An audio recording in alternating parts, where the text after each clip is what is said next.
जिस समय से ये उस परम पिता के उस सुखमय स्थल से, उस सतलोक से, अमरलोक से बिछुड़ कर आई है, उस परम पिता से दूर हुई है, उसी दिन से इसको आभास हो गया है कि जो सुख मैं छोड़ के आया हूं वो यहाँ नहीं है। उसकी खोज में फिर ये अपनी अटकलबाजी से, जीव सोच से सोचने लगता है, प्रयत्न करता है। जैसे कोई निर्धन है, वो सोचता है कि धनवान सुखी होंगे, धन में सुख होगा,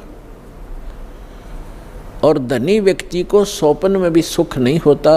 पुण्यात्माओं, निर्धन को तो ये बात जचे नहीं कि धनवान सुखी नहीं, लेकिन किसी धनवान यानी मायाधारी से मिलकर देखना उसके ऊपर कितनी समस्याओं का पहाड़ होगा, आप सोच भी नहीं सकते। जहाँ माया है वहाँ शीतलता नहीं हो सकती, जहाँ भट्ठी अग्नि की तप रही हो वहाँ शीतलता नहीं हो सकती। ये माया अग्नि की भट्ठी है, इसके निकट बैठकर प्राणी कभी भी शीतलता महसूस नहीं कर सकता। धनी व्यक्ति सोचते हैं कि राजा लोग सुखी होंगे, राजा को सुख स्वप्न में भी नहीं होता। आपको ऐसा लगता है जैसे इसके आगे पीछे बड़ी सेना चलती है, बड़े बड़े अधिकारी सलूट लगा रहे होते हैं, ये महासुखी होगा, कारों में चलते हैं। सपने में भी सुख नहीं है इनको, क्योंकि हमने सुख का पता ही नहीं जो सुख होता है। राजा लोग समझते हैं कि ऊपर के ये देवता लोग सुखी होंगे स्वर्ग आदि में। स्वर्ग के देवता सोचते हैं इंद्र सुखी होगा, जो देवराज है, देवताओं का राजा है। और देवराज सोचता है कि ब्रह्मा विष्णु महेश सुखी हैं। ब्रह्मा विष्णु महेश कहते हैं हम स्वप्न में भी सुख नहीं हमारे को। आपने भगवान विष्णु की कथा पढ़ी होगी, बहुत बार सुनाई है, देवी भागवत प्रथम स्कंद में। खुद स्वीकार करते हैं श्री विष्णु जी, ब्रह्मा जी को बता रहे हैं कि मैं अधिकतर समय में तप करता हूँ और तप से अपने बैटरी चार्ज करके सिद्धियाँ प्राप्त करके फिर राक्षसों के साथ युद्ध करता हूँ। कभी मुश्किल से कोई समय मिलता है तो लक्ष्मी के साथ सुखपूर्वक समय बिता पाता हूँ। तो खाक सुख है यहाँ पर। परमात्मा बताते हैं झूठे सुख को सुख कहे, ये मान रहा मन मोद, सकल चबीना काल का, कुछ मुख में कुछ गोद।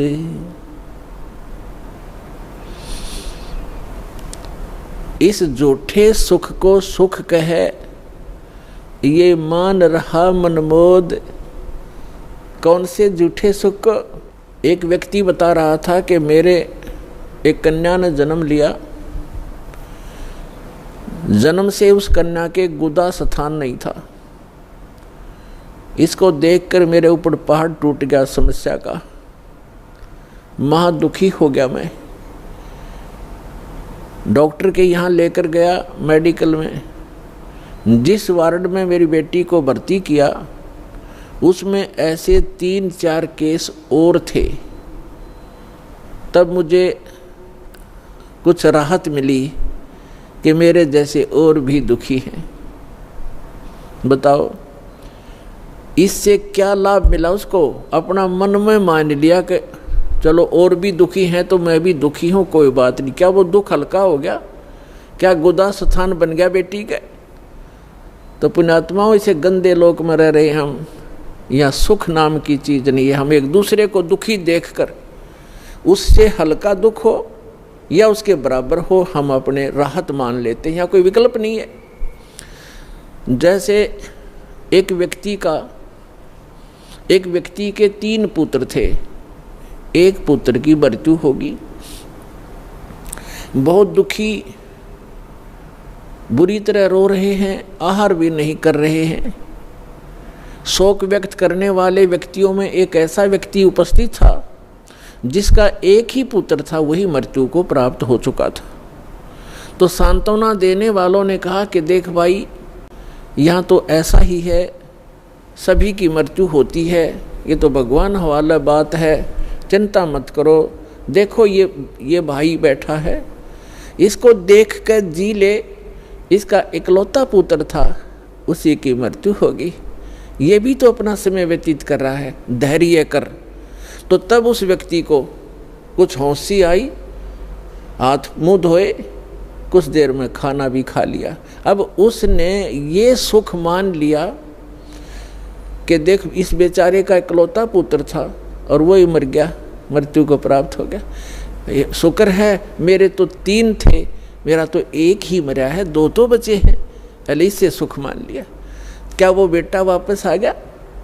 तो यहाँ परमात्मा कहते हैं झूठे सुख को सुख है ये मान रहा मनमोद, और सकल चबीना काल का, कुछ मुख में कुछ गोद।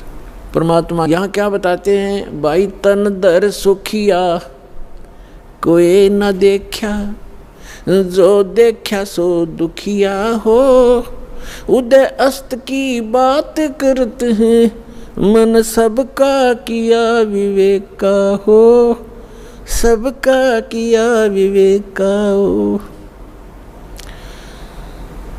भाई घट बद सब जग दुखिया, के गृष्टि बैरागी हो, लाभ हानि से सब कोई दुखिया, के गृष्टि बैरागी हो, सुख देव ने दुख के डर से, गर्भ में माया त्यागी हो, गर्भ में माया त्यागी हो, तंदर सुखिया कोई न देखा, जो देखा सो दुखिया हो, उदय अस्त की बात करते हैं, मन सबका किया विवेक का हो, सबका किया विवेक का।